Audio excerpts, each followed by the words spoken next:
Biden defends difficult decision. It was very difficult for him to give Ukraine cluster bombs amid congressional pushback. Yes, even some Democrats right now are crucifying Joe Biden for the decision to give cluster munitions to the Ukrainians.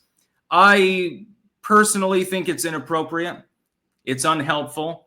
There was a nasty spat the other day where Joe Biden came out, by the way, and a lot of people haven't seen this because most of the legacy media didn't pick up the story. Did you see that Joe Biden effectively admitted that the United States has a munitions shortage? Yes, he did. It's like, well, we're going to give them these cluster bombs. We don't have any more to give them, only a few systems. We'll be temporarily increasing our ability to create them because otherwise we won't be able to supply them as much. And so we had several gaffes really on this issue. The first is that Joe Biden effectively admitted that the United States is running low on munitions. Now, not the public, they've got plenty of ammunition, but the government, the regulars, so to speak, they're running low on stuff to supply the Ukrainians with, possibly because we're sending it all to the Ukrainians and not keeping any aside for ourselves. It's been how much has been spent now? It's well over $100 billion.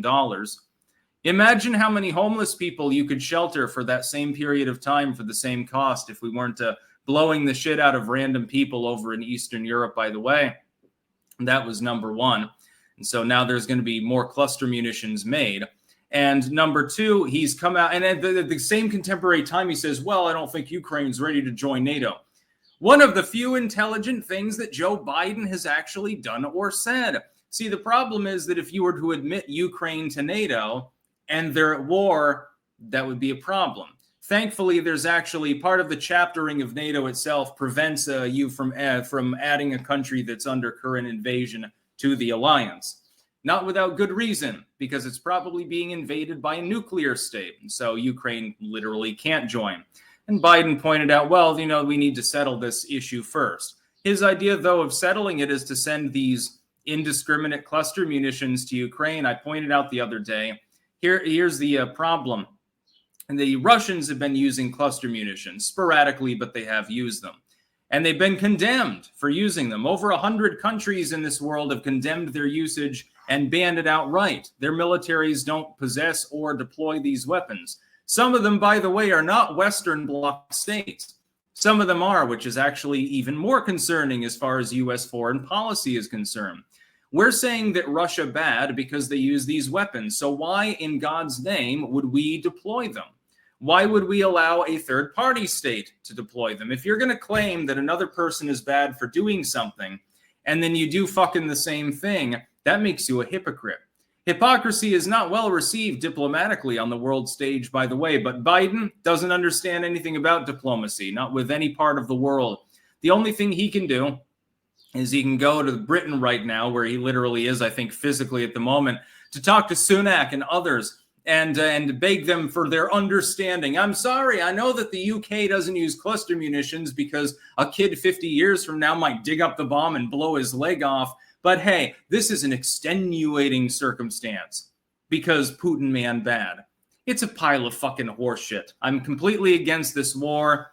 Russia's wrong. The United States is wrong. Fucking everybody's wrong. Zelensky's a strong man, the same as Putin anyway. He just happens to be there when the invasion happens. That doesn't make him an archangel or anything like that.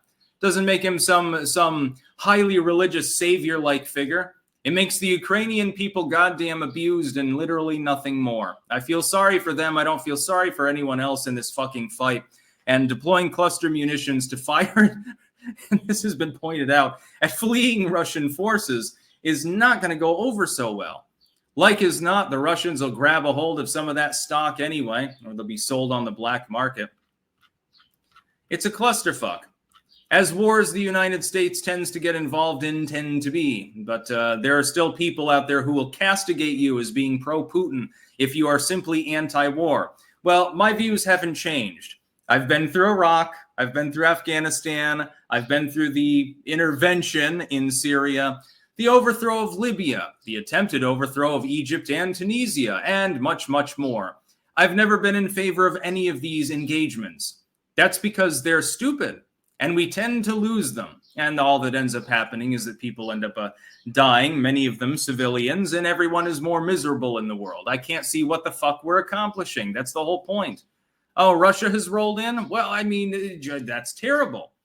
But they're not in NATO. They're not part of any defensive sphere that we have formed. You can feel sorry for the people and try to help them in any way you can, but sending cluster munitions, a few hundred units, by the way, of them, what the fuck is that going to do against a Russian invasion anyway? Supposedly, the Ukrainians are kicking ass. I keep hearing on the news that the Ukrainians are not only holding their own, but making steady progress. Pretty soon, they'll be on the footsteps of Moscow, ready to knock Putin on his ass. Well, if that's true, then why do they need cluster bombs? Fucking horse shit.